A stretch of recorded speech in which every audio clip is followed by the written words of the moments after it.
The security footage didn't lie. Jae-sung Kang leaned forward in his leather chair, dark eyes fixed on the monitor in his private office. The timestamp read 2:47 a.m. On screen, a slender figure in a simple grey uniform moved through the mansion's eastern corridor, not with the hurried steps of someone trying to escape, but with the deliberate caution of someone who didn't want to wake the sleeping household. The maid, Kennedy Davis. She'd worked at the Rothschild estate for 3 months, her background check coming back clean. Model employee, quiet, efficient, invisible, the way good staff should be.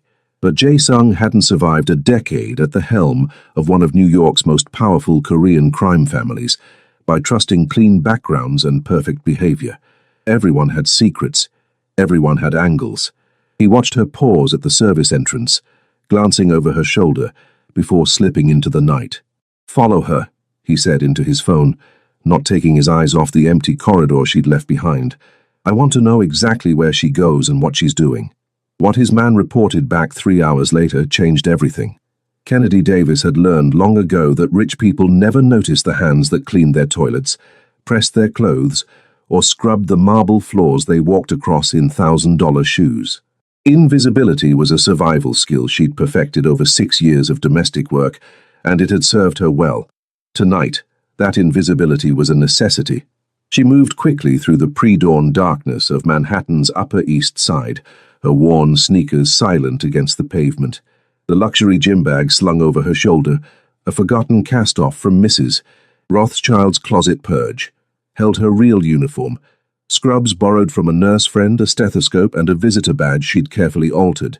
Mount Sinai Hospital's employee entrance welcomed her without question. Night shift workers barely glanced at each other, too exhausted to care. Kennedy knew the route by heart now. Elevator to the 4th floor, turn left past radiology, through the connecting hallway to the oncology wing. Room 4127.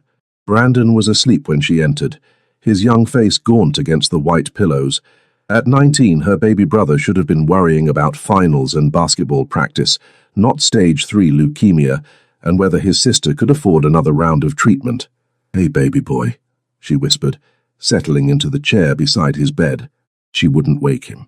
These stolen hours were just to be present, to hold his hand, to remind herself why she worked 3 jobs and survived on 4 hours of sleep. Her phone buzzed. A text from Mrs. Rothschild's household manager. "Early breakfast meeting tomorrow. Need you in by 5:30 a.m. Kennedy closed her eyes, calculating. She could stay another hour, maybe 90 minutes if she skipped the train and splurged on an Uber. The rent was already 2 weeks late, but Brandon needed her more than her landlord did. "I've got you," she murmured, squeezing her brother's hand. "I promise, whatever it takes." She didn't know that 3 floors below, in the hospital's parking structure, Hyuk-jin Park sat in a black Mercedes, phone pressed to his ear. "She's visiting someone in oncology," he reported. "4th floor. Been here every night this week around the same time."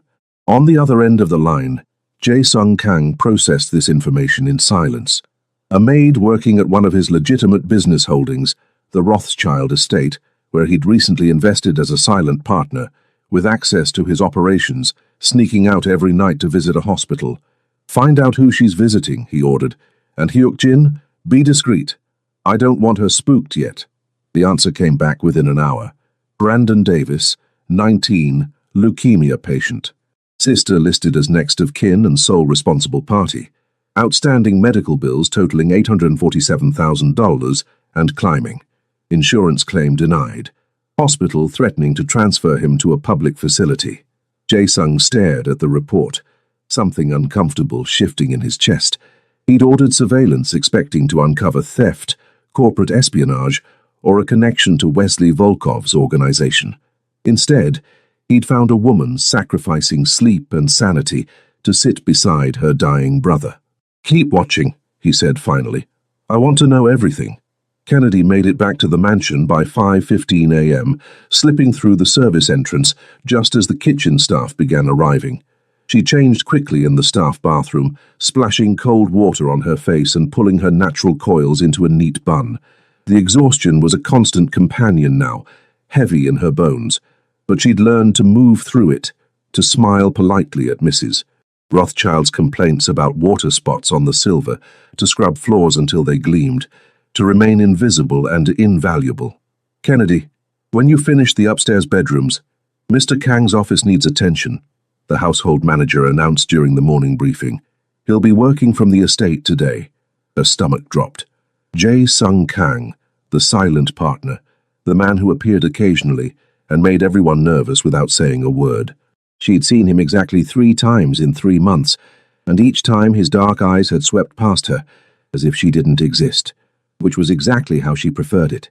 The universe, however, had other plans. She was dusting the bookshelves in his temporary office when he arrived, moving with the kind of controlled grace that came from absolute confidence in one's power. Kennedy immediately shifted into her well-practiced invisibility, eyes down, movements efficient but unobtrusive.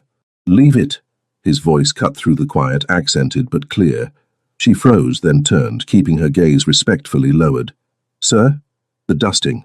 Leave it and close the door on your way out." "Yes, sir." She moved toward the exit, grateful for the dismissal. "Actually," he said, stopping her at the threshold, "how long have you worked here, Miss Davis?" The use of her name made her heart skip. Rich people didn't learn the help's names unless something was wrong. 3 months, sir."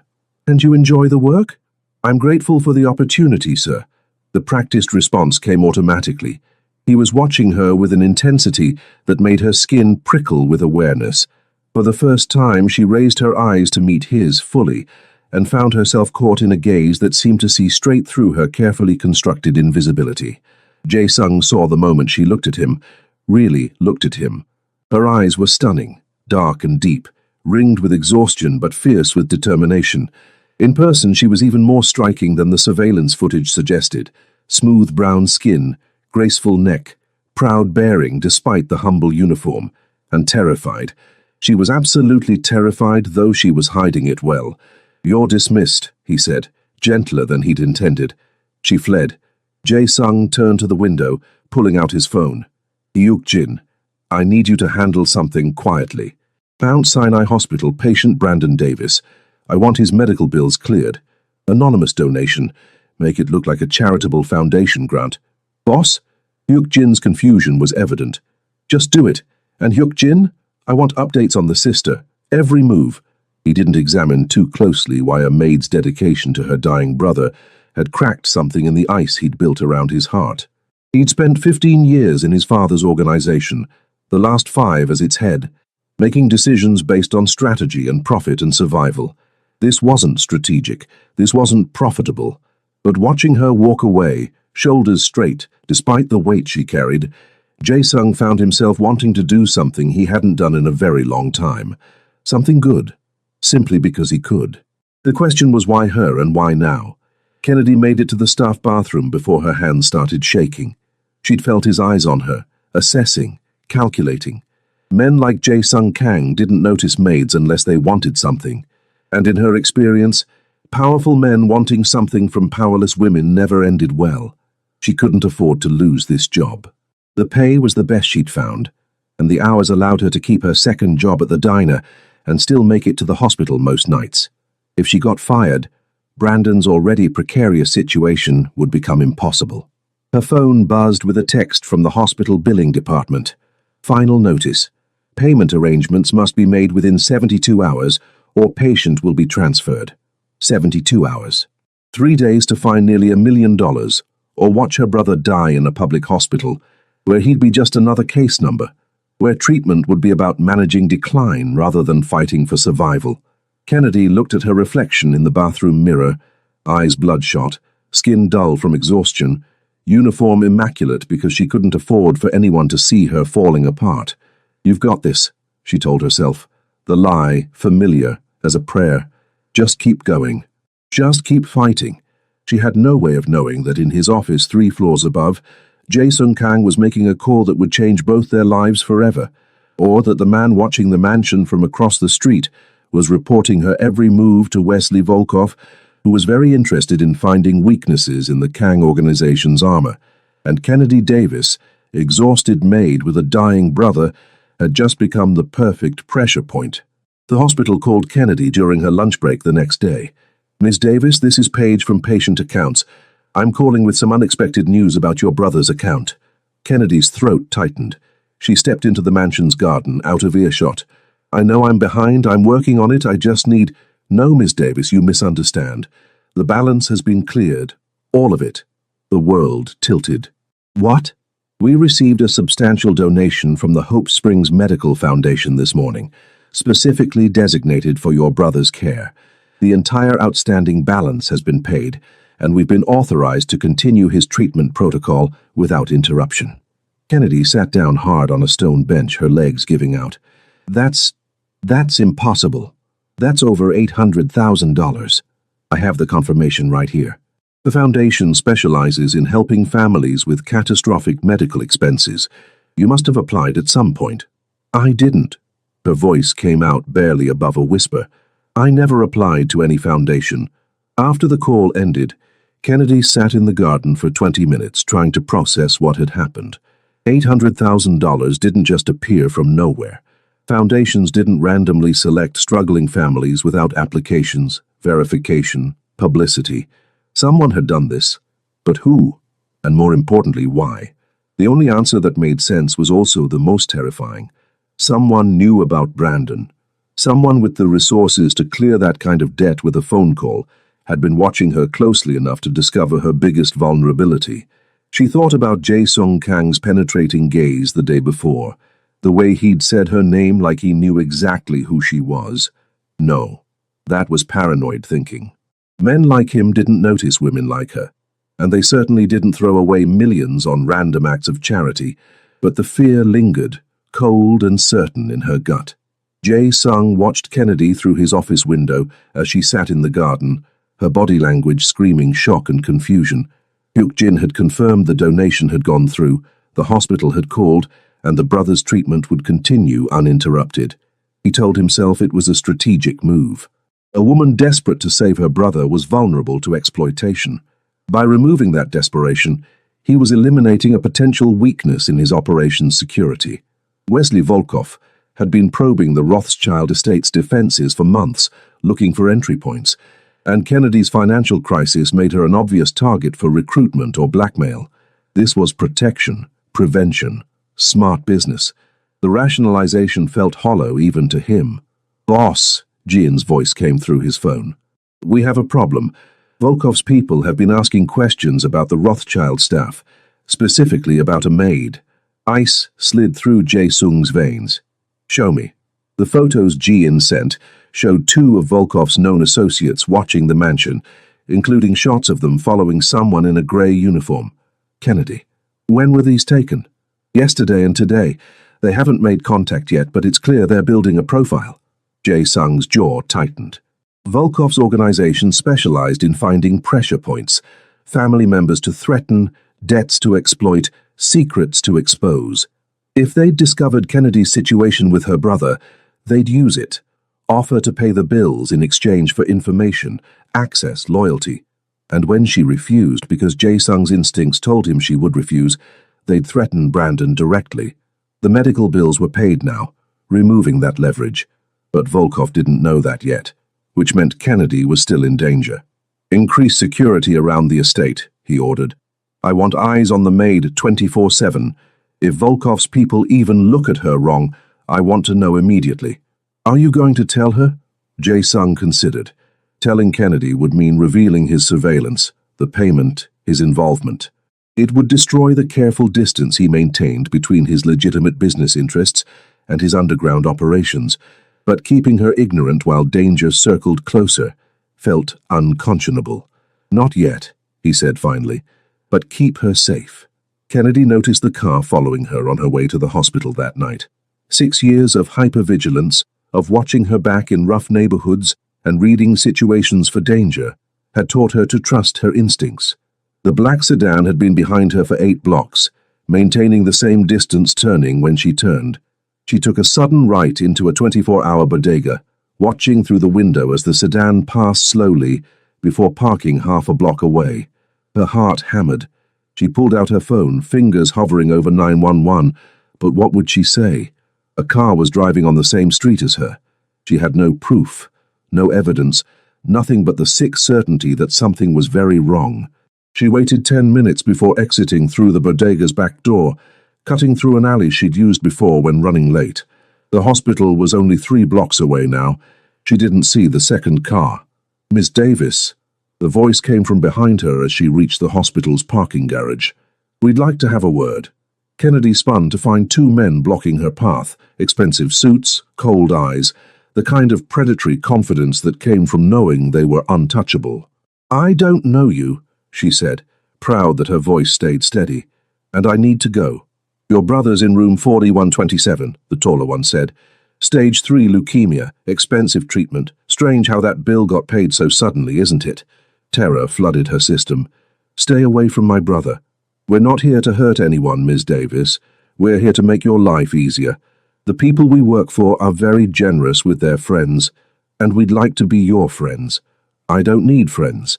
Everyone needs friends, especially people with sick family members. Hospitals can be dangerous places.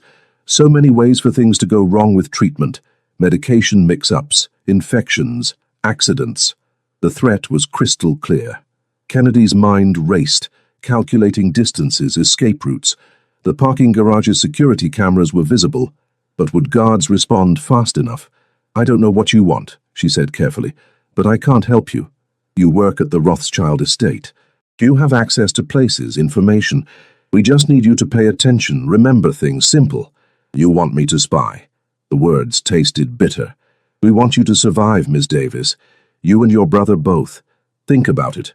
We'll be in touch." They walked away, leaving her shaking in the garage's fluorescent lights.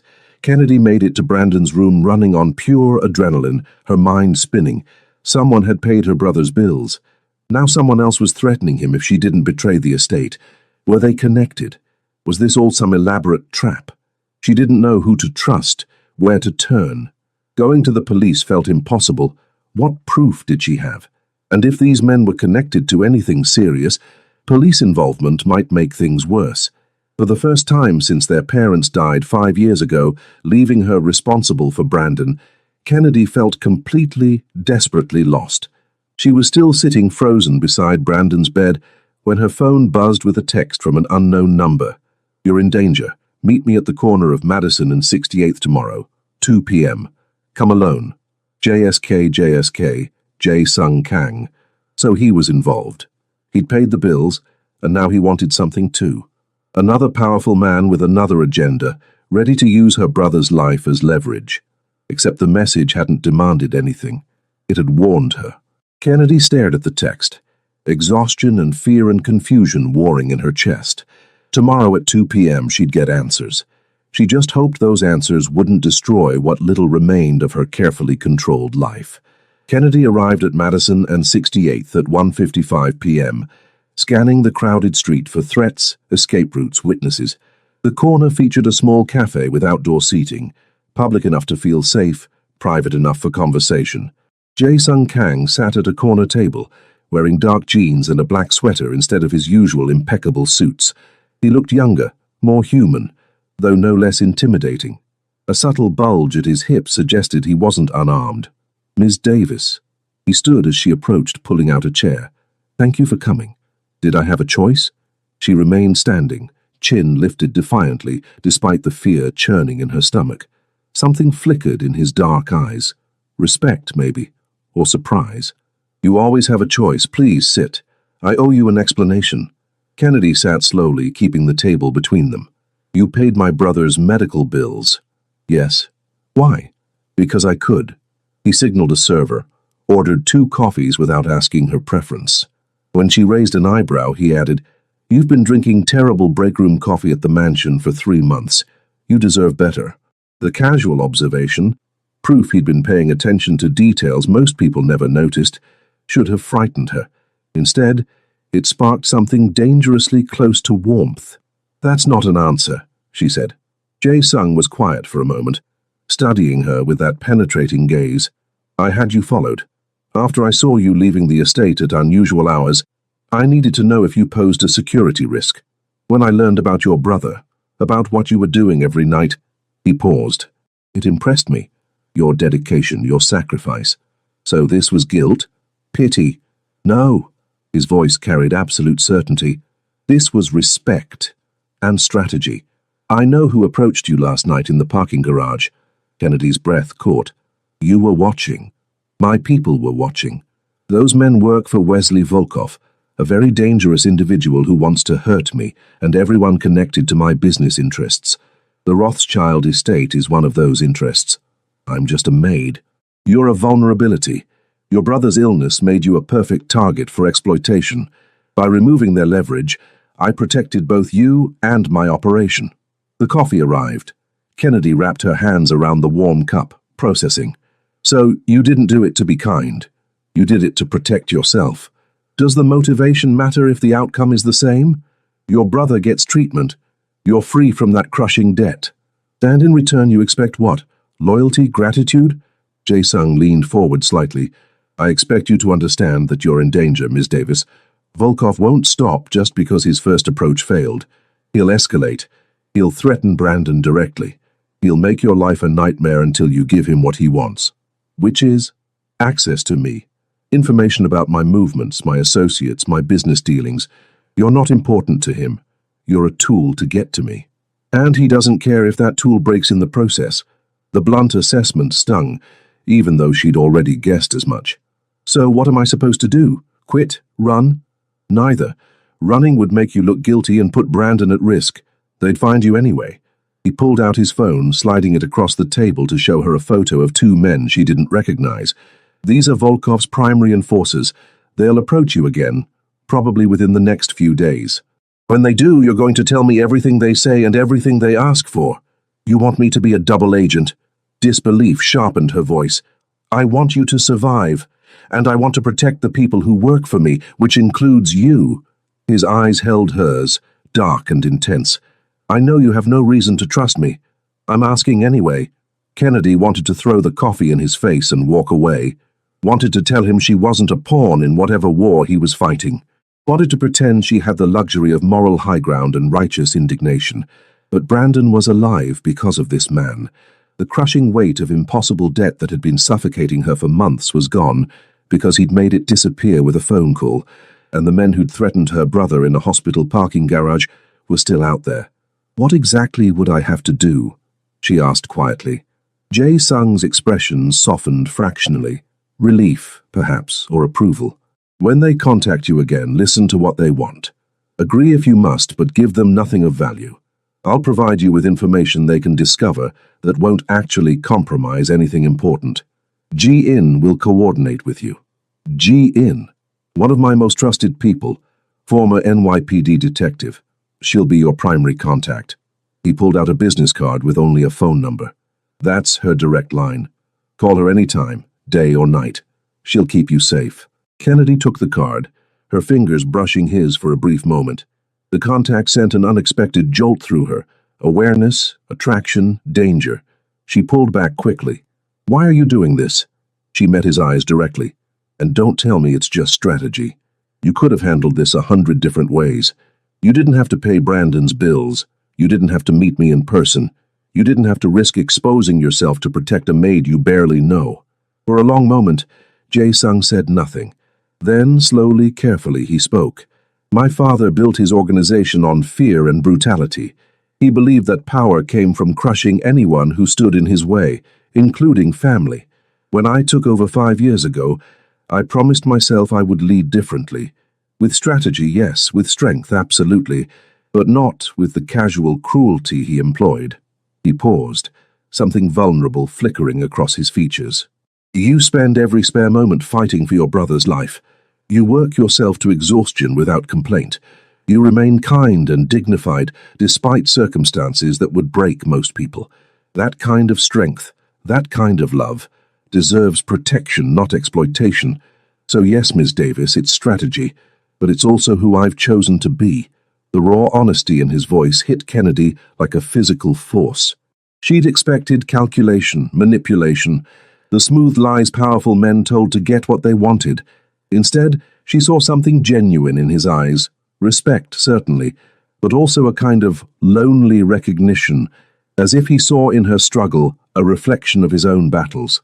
I don't know anything about your business, she said finally. I can't help you with whatever this war with Volkov is about. You don't need to know anything. You just need to stay alive and keep Brandon safe. He pulled out an envelope, sliding it across the table. There's $10,000 in cash. Get a better apartment, one with security. Upgrade your phone.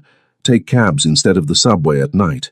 And if anything feels wrong, you call Gian immediately. Kennedy stared at the envelope, her throat tight. I can't take this.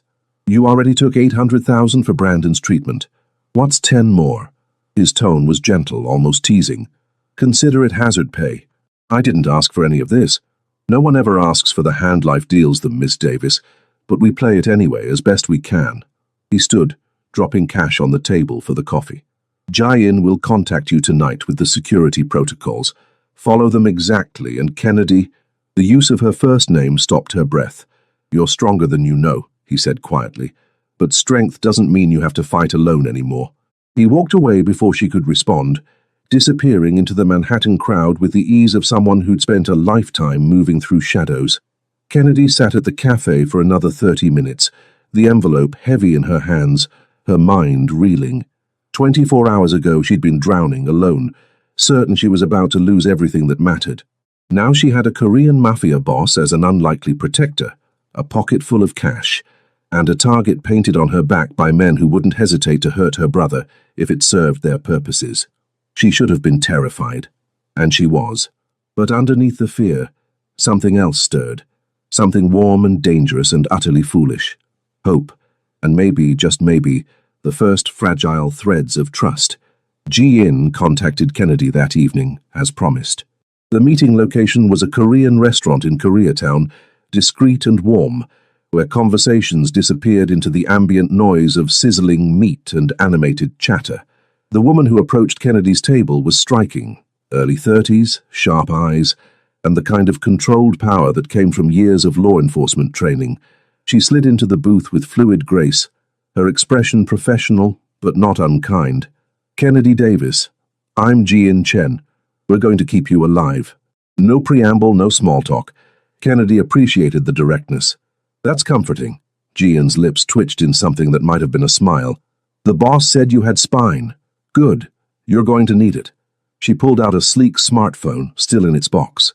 New phone, encrypted. My number's already programmed, along with emergency contacts. Keep your old phone active. They'll expect you to use it, but anything sensitive goes through this one. Kennedy took the phone, running her thumb over the smooth surface. This must cost more than I make in 3 months. Consider it an investment in asset protection. Ji-in's tone was matter-of-fact. Now security protocols. First, you're moving apartments. I've already found 3 options in buildings with decent security, all within your supposed budget so it won't raise suspicion. Pick one by tomorrow. I can't just move. My lease has a domestic violence clause that allows immediate termination. We'll forge the documentation if needed. Ji-in pulled out a tablet, showing photos of 3 apartments. All have controlled entry, security cameras, and are in neighborhoods where our people can maintain surveillance without standing out. Kennedy scrolled through the images, her head spinning. 48 hours ago, she'd been invisible. Now she had armed guards watching her apartment building. This is insane. This is survival. Ji-in's expression turned serious. Volkov's people are going to contact you again. When they do, here's what you'll do. Agree to help them, but play reluctant. Make them work for your cooperation. It'll seem more authentic. And then? Then you give them exactly what we want them to have. The boss's schedule, modified, of course. Information about security protocols, outdated ones. Names of associates, people who don't actually exist or who are already compromised.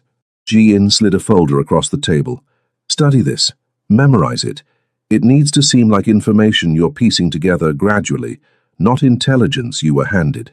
Kennedy opened the folder, scanning pages of detailed notes, schedules, org charts. How am I supposed to remember all this? You're smart. You've been juggling 3 jobs and a dying brother for months without breaking. This is just another role to play. Ji-in's voice softened fractionally. The boss has a lot of faith in you. The mention of Jae-sung sent an unwelcome flutter through Kennedy's chest. He barely knows me. He knows enough. He doesn't extend his protection lightly. Ji-in studied her with those sharp detective's eyes. Fair warning. Getting close to him is dangerous in ways that have nothing to do with Volkov. I'm not trying to get close to him. I'm trying to survive. Good. Keep it that way. But Jian's expression suggested she didn't entirely believe Kennedy's protest, or that Kennedy didn't entirely believe it herself. Volkov's men contacted her 3 days later, as predicted. They approached her outside the diner where she worked her second job, their presence turning her blood to ice despite expecting them. Miss Davis, had time to think about our offer? Kennedy had rehearsed this moment with Jian a dozen times. She let fear show in her eyes. It wasn't hard to fake, and wrapped her arms around herself protectively. I don't want any trouble. Then help us avoid it. All we need is information. You see things, you hear things. Just remember them. I don't see or hear anything important. I'm just a maid. But you clean his office. You see who visits. You notice schedules, patterns. The taller man stepped closer, his voice dropping to a menacing whisper. Your brother's doing better. We hear. It would be a shame if something interfered with his recovery. The threat against Brandon sent real rage surging through Kennedy's system. She channeled it into frightened compliance, exactly as Jian had coached. What do you want to know? Good girl. Let's start simple. Who visits Mr. Kang at the estate? How often? What times? Kennedy fed them the information from Jian's folder, making it seem reluctant, painful. False names, modified schedules, useless intelligence packaged as valuable secrets. They ate it up, pleased with themselves, convinced they'd broken her. You're doing great, Kennedy. We'll be in touch for more. And remember, this stays between us. You tell anyone, especially the cops, and your brother's treatment gets very complicated. They left her shaking in the diner's parking lot, and this time the fear was real. Because even though she'd played her part perfectly, even though she was supposedly protected, the reality of what she'd become hit her with crushing force. She was a spy, a double agent, playing a dangerous game with men who killed people for far less than betrayal. Kennedy pulled out the encrypted phone, texting Jian, "Contact Maid." They took the bait. The response came immediately. Well done. Come to the safe house. Address attached. The safe house turned out to be a luxury condo in Tribeca, all exposed brick and floor-to-ceiling windows. Nothing like the cramped studio Kennedy had imagined. Jae-sung was there. She hadn't expected him, and the sight of him standing by the windows, dark suit traded for jeans and a black button-down, sent her already racing heart into overdrive. Miss Davis. He turned as she entered, his expression unreadable. Jian said you handled it perfectly. I lied to men who threatened my brother. I wouldn't call that perfect. Kennedy's voice came out sharper than intended, stress and fear making her reckless. You protected your brother. You protected yourself. That's what matters. He moved closer, his presence overwhelming in the intimate space. I know this isn't what you signed up for. I didn't sign up for anything, this just happened to me. Yes, it did. Something in his voice made her look up, meeting those intense dark eyes. And I'm sorry for that. If I could remove you from this situation, without putting you in more danger, I would. The sincerity in his tone cracked something in Kennedy's carefully maintained composure. Exhaustion, fear, and the crushing weight of months of struggle came flooding through the dam she'd built. I'm so tired, she whispered. I'm so tired of being scared, of fighting, of not knowing if I'm doing the right thing. Jae-sung closed the distance between them in 2 strides, his hands coming up to cradle her face with surprising gentleness. You're doing everything right. You're surviving. You're protecting the person you love most. That's all that matters. Kennedy should have pulled away, should have remembered that this man was dangerous, that getting close to him was foolish, that she couldn't afford complications in a situation already spiraling beyond her control. Instead, she let herself lean into his touch, let his warmth and strength and surprising gentleness anchor her for just a moment. I don't understand why you care, she said quietly. I'm nobody, just a maid who was in the wrong place at the wrong time. You're not nobody. His thumb brushed across her cheekbone, the gesture achingly tender. You're one of the strongest people I've ever met, and you deserve to be protected, not exploited. The words hung between them, charged with something that went far beyond strategy or obligation. Kennedy saw it in his eyes, genuine admiration, unexpected attraction, the dangerous beginning of something neither of them could afford. This is a bad idea, she whispered. Terrible idea, he agreed. Neither of them moved away. Jian's voice cut through the moment like a knife. Boss, we have a problem. Jae-sung stepped back immediately, his expression shifting to cold professionalism, so fast Kennedy almost wondered if she'd imagined the warmth of seconds before. Almost. What is it? Volkov knows the information Kennedy gave them was false. He's escalating. We just intercepted chatter about a hospital raid. Kennedy's blood turned to ice. Brandon. Jae-sung was already moving, phone to his ear, issuing rapid commands in Korean. He switched to English as he turned to Kennedy. Hyuk Jin's pulling your brother from Mount Sinai now. We have a secure private facility upstate. He'll be transferred there tonight with round-the-clock security and the same treatment team. I need to see him. I need to make sure he's okay. It's not safe. I don't care, Kennedy's voice cracked. He's my baby brother. He's going to wake up terrified in a strange place surrounded by strangers. I need to be there. Jae-sung studied her for a long moment, then nodded sharply. Fine. But we do this my way. Full security detail. You follow orders exactly, understood. Understood. As they prepared to leave, Ji-in caught Kennedy's arm, her expression grave. Volkov's going to know you warned us. This just became exponentially more dangerous. I don't care, Kennedy repeated, and she meant it. Brandon's safety was the only thing that mattered. Her own life, her own risks, those were secondary. She just hoped she'd live long enough to see her brother beat cancer.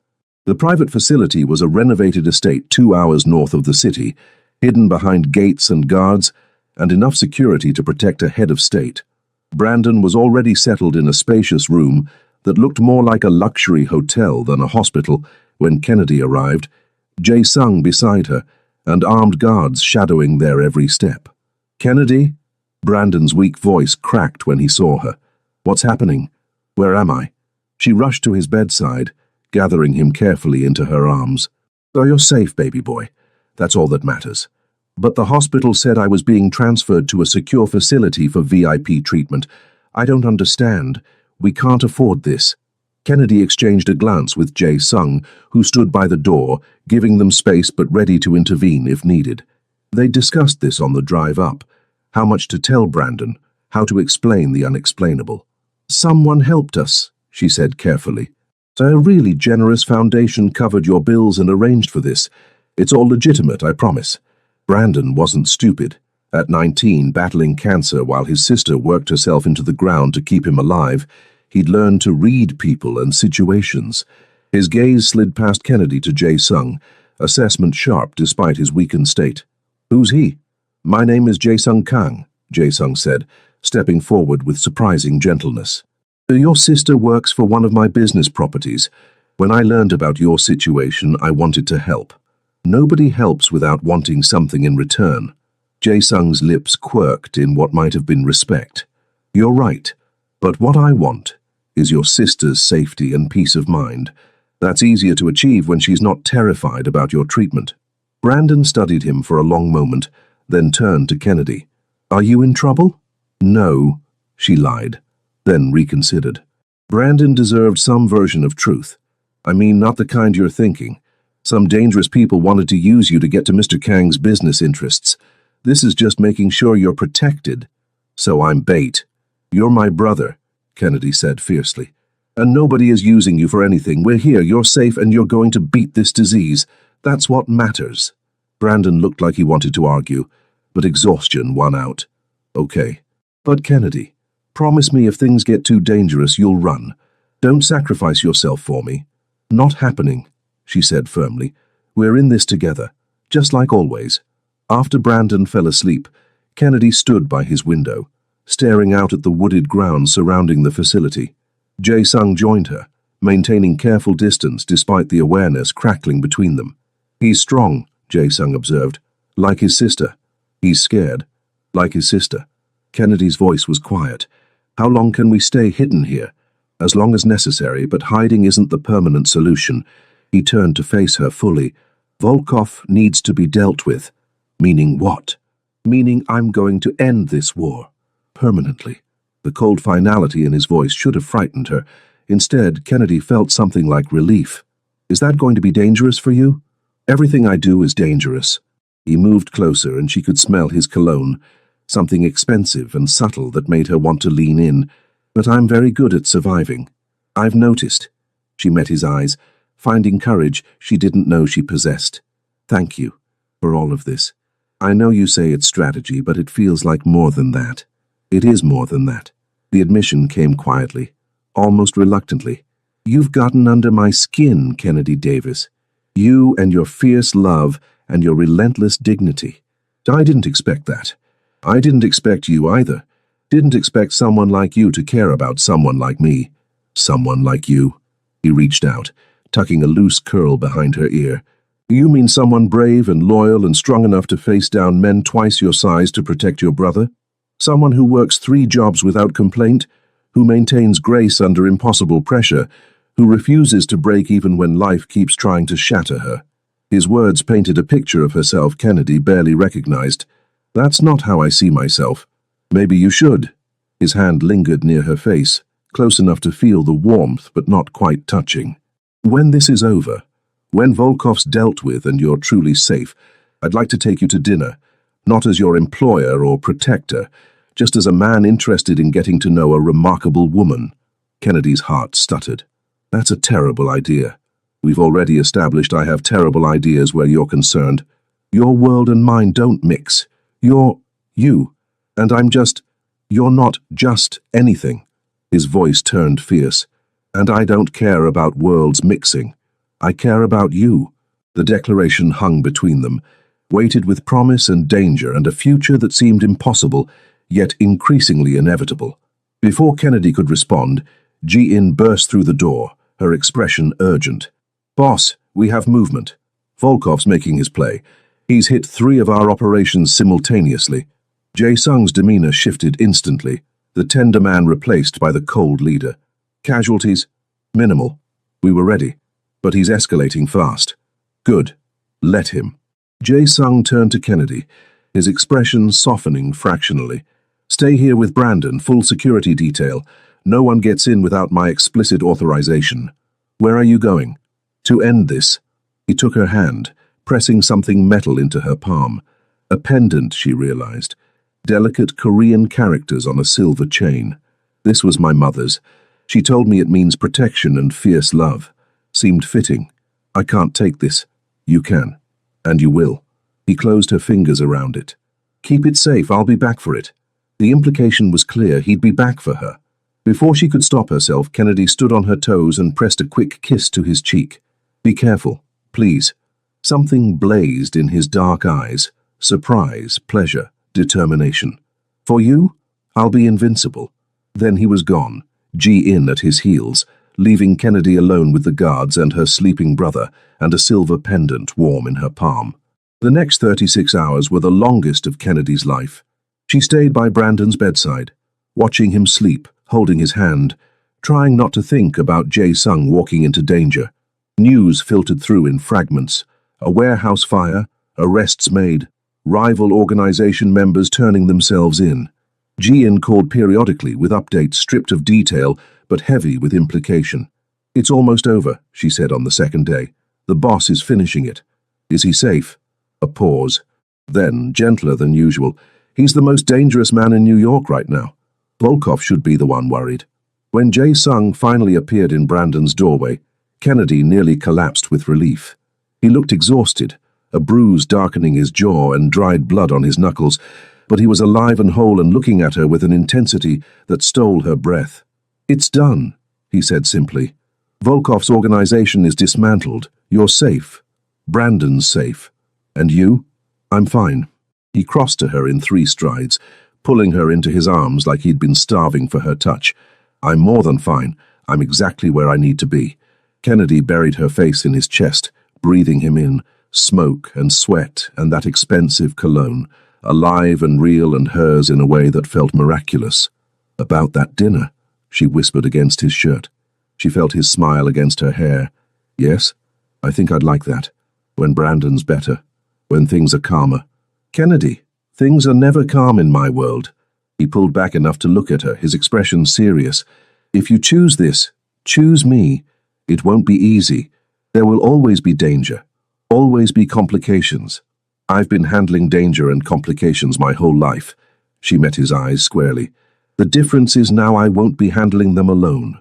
No, he agreed, his thumb tracing her cheekbone with aching tenderness. You won't. Not ever again. From the bed, Brandon's voice interrupted, weak but amused. If you two are done being dramatic, I'm awake and my cancer doesn't care about your romance novel moment. Kennedy laughed, the sound breaking through the tension like sunlight. You're such a brat. Yeah, but I'm your brat. Brandon grinned, then looked at Jae-sung. Take care of my sister, or I don't care how scary you are. I'll find a way to make you regret it. Jae-sung's expression turned solemn. You have my word. She'll never want for anything again, neither will you. I don't need your money. Brandon's voice turned serious.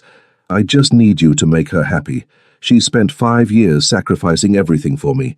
She deserves someone who'll sacrifice for her. I will. The vow was absolute. Every day for the rest of our lives. Kennedy looked between her brother and the impossible man who'd walked into her life like a storm, and felt something settle in her chest. Peace, maybe, or the beginning of it. The future was still uncertain, still complicated, but for the first time in years, it felt full of possibility instead of just survival. So, she said, squeezing Jae-sung's hand, about that dinner. Tomorrow, he promised. Somewhere quiet where I can properly court you without worrying about rival mafia bosses or security protocols. And after, his smile turned wicked and warm.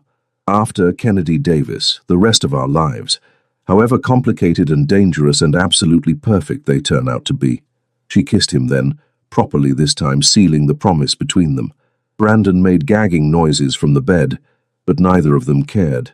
They'd earned this moment, earned each other, through fire and fear and fierce determination to protect what mattered most. And Kennedy Davis, former invisible maid turned unlikely mafia queen, had never felt more seen, more valued, more loved in her entire life. 6 months later, Brandon's cancer was in remission. Kennedy stood in the doorway of his new bedroom, part of the penthouse she now shared with Jae-sung, watching him trash-talk his friends over a video game, his laughter filling the space with life and energy. He's doing well, Jae-sung said, wrapping his arms around her from behind. He's thriving. Kennedy leaned back against him, marveling at how natural this felt now. His touch, his presence, the security of knowing she wasn't facing the world alone. The doctors say if he stays clear another 6 months, they'll officially call it remission. He'll stay clear. The kid's got his sister's fighting spirit. Jae-sung pressed a kiss to her temple. Speaking of fighting spirits, Jean says you've been shadowing her operations. Kennedy turned in his arms, seeing the question in his eyes. Is that a problem? Depends. Are you interested in joining the business side of my operations? The legitimate business side, she clarified. I think I'd be good at corporate security. I've certainly learned enough about it lately. His smile turned proud. You'd be exceptional at it. Though I'll admit, I like the idea of you being officially part of my organization. Your organization? She raised an eyebrow. I thought we were partners now. We are. He kissed her, slow and deep. In every way that matters. Brandon's voice interrupted. You get a room. It's our apartment, Kennedy called back, laughing. Yeah, and I live here too, so keep the gross stuff to your own room. Jae-sung chuckled against Kennedy's lips. He's got a point. He's 19 and healthy enough to be obnoxious. I'll take it. Kennedy looked up at the man who'd transformed from terrifying stranger to unexpected savior to irreplaceable partner. Thank you for all of this, for giving us a life I never dreamed we could have. You gave yourself this life, Kennedy. You fought for it. I just made sure you didn't have to fight alone. His expression turned serious, tender, and I'll keep making sure of that every single day. Promise? Promise. You're mine to protect now, and I take care of what's mine. From the other room, Brandon shouted, Are you two being disgustingly romantic again? Yes, they answered in unison, then dissolved into laughter. Life wasn't perfect. Jae-sung's business still carried dangers, and Kennedy's transition into his world wasn't always smooth, but they were together. Brandon was healthy, and the future stretched ahead bright with possibility. Kennedy Davis had started as an invisible maid, exhausted and desperate. She'd become a woman strong enough to stand beside the most dangerous man in New York as an equal, and she'd earned every moment of the happiness that came with it.